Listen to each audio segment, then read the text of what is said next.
আসসালামু আলাইকুম, আমি এসবিহাল আকাশ। স্বাগতম আপনাকে নতুন একটি ভিডিওতে।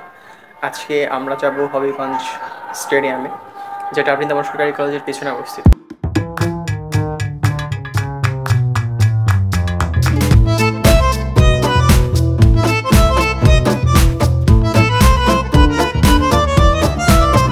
আমি পৌঁছে গেছি মাঠের মধ্যে। মাঠের সামনে আছি আমি। তো মাঠের সামনে আমি দেখতে পাচ্ছি কয়েকজন খেলোয়াড়, তারা নেটের মধ্যে প্র্যাকটিস করতেছে। তো এখানে সাধারণত যারা নতুন খেলোয়াড় খেলা শিখে, আমার মনে হয় তারাই প্র্যাকটিস করে।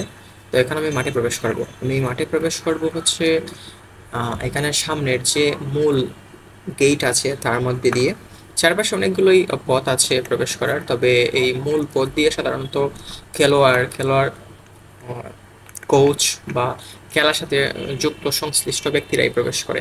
এবং এখানে অনেকগুলো কক্ষ আছে, যেই কক্ষগুলোর মধ্যে খেলোয়াড়রা বিশ্রাম নেয় বা এখানে দায়িত্বে থাকা কর্মরত ব্যক্তিরা, কর্মকর্তাগণ এখানে আসলে তাদের অফিস কার্যক্রম পরিচালনা করেন।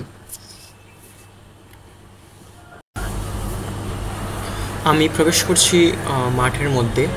তো এখানে এই যে কক্ষগুলো, এখানে অনেকগুলোই কক্ষ আছে যেগুলোতে খেলোয়াড়দের জন্য বা এখানে কর্মকর্তাদের জন্য বা কর্মচারীদের জন্য। আর এই হলো সেই বিশাল বড় মাঠটা আসলে অনেক বড়। তো যেহেতু এটা হচ্ছে জেলার একটা মাঠ, আমার মনে হয় এটি হবিগঞ্জের সবচেয়ে বড় মাঠ এবং হবিগঞ্জ জেলার কেন্দ্রীয় মাঠ। তো এখানে মাঠে এক দলের খেলা হচ্ছে এবং এখান থেকে খেলা সরাসরি সম্প্রচার করা হচ্ছে, আমরা দেখতে পাচ্ছি। আর অপর পাশে এখানে খেলার জন্য দাঁড়িয়ে আছে আরও দুটি দল। তো বর্তমানে যে খেলা চলছে সেই খেলার পর তারা খেলবে। এখানে খেলা চলছে।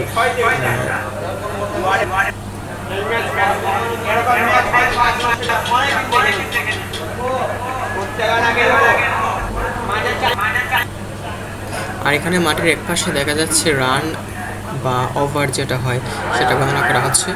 আর এর মধ্যেই প্রথম দলের খেলা শেষ, একদল বিজয়ী হয়েছে। যে দল সর্বশেষে ব্যাটিং করছে তারাই বিজয়ী। তো প্রথম খেলাটি শেষ হওয়ার পরে আমি মাঠে নামি মাঠটিকে ভালো করে দেখার জন্য। আমি গ্যালারি থেকে নিচে নামছি। তো মাঠে আসলে দর্শক তেমন ছিলই না, কারণ এখন দুপুর 12:30। প্রচণ্ড রোদ এবং গরম, আর খেলাটিও এত বড় না আমার মনে হয়। তো মানুষ আসলে খুব কম ছিল।